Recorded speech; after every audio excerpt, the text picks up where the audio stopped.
Hello guys, welcome to my YouTube channel.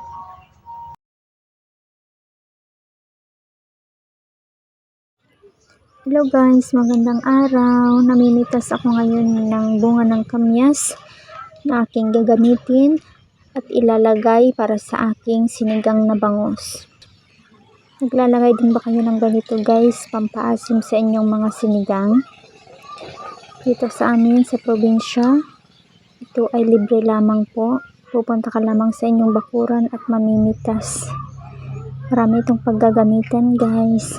Ilalagay sa sinigang or panlilinis sa ating mga kuko kapag ito ay may mancha. Yan na po, nakahanda na po ang aking mga sangkap para sa aking lulutuing sinigang. Nagpakulo na ako ng tubig.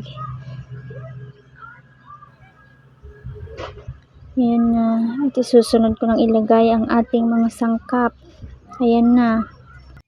Inuna ko muna yung sibuyas guys.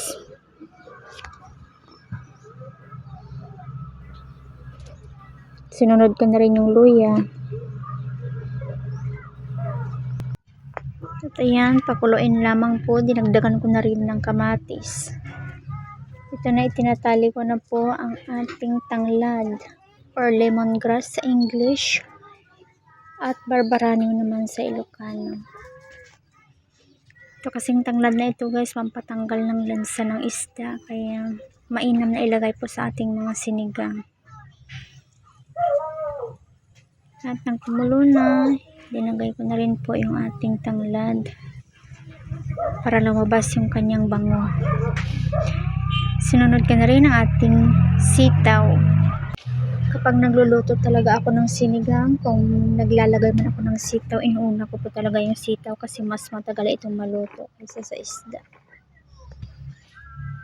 Ayan. Itong mga sangkap na ito lamang po ay nakuha ko lamang sa aming bakuran. At itong sinigang na ito ay simple lamang. Ayan. Takpan lamang po ito. Katapos, kapag nakita nyo kumulo na, halu-haluin lang. Huwag naman masyadong paghalo para hindi naman maturog yung ating gulay. Yan na po, nilagay ko na yung ating hiniwang bangus. Sinunod ko na rin po yung bunga ng kamyas na aking pinitas kanina. Naglagay na rin ako ng ilang pirasong talong. Dagdag ng konting asin at mga pampalasa na rin po para mas lalong sumarap ang ating sinigang.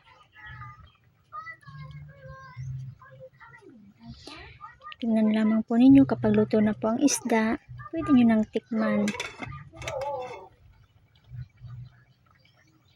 Ayan, kapag luto na siya, pwede nang hanguin, pwede na ring tikman. Kapag kulang ng asin, pwede na pong dagdagan. Depende po sa inyo. Salamat.